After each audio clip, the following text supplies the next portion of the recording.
but it is reviewable on your appeal from the judgment itself. It is not itself directly appealable. The grant or denial of a JNOV or a vacator motion, a motion to set aside and vacate the judgment under 663, those are appealable motions.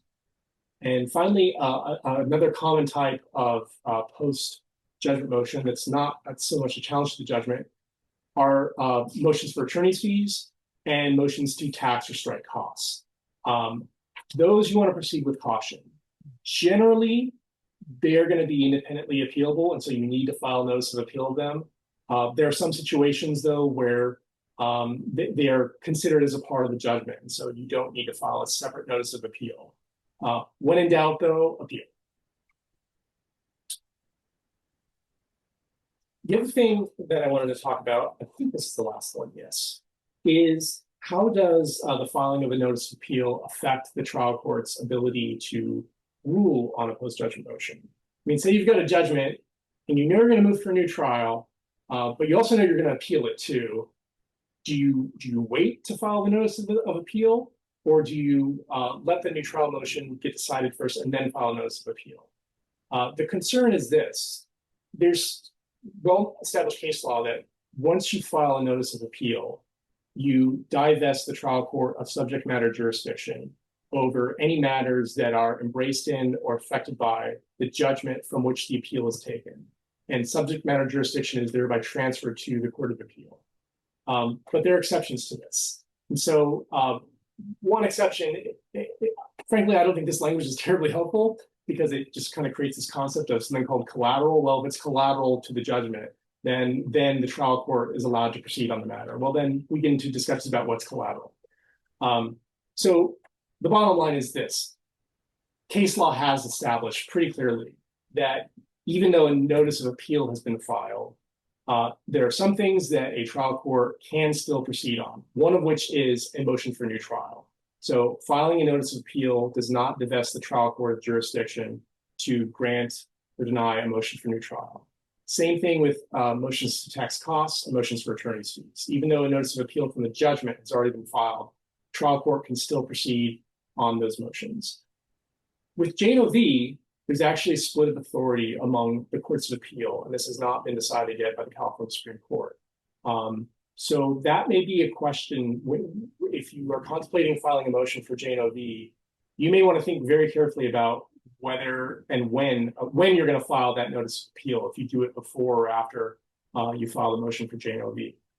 And lastly, with a motion to set aside and vacate the judgment, there's actually one and only one Court of Appeal decision that we're aware of that says the trial court actually cannot proceed on a motion to set aside and vacate the judgment if there's a notice of appeal pending from the judgment.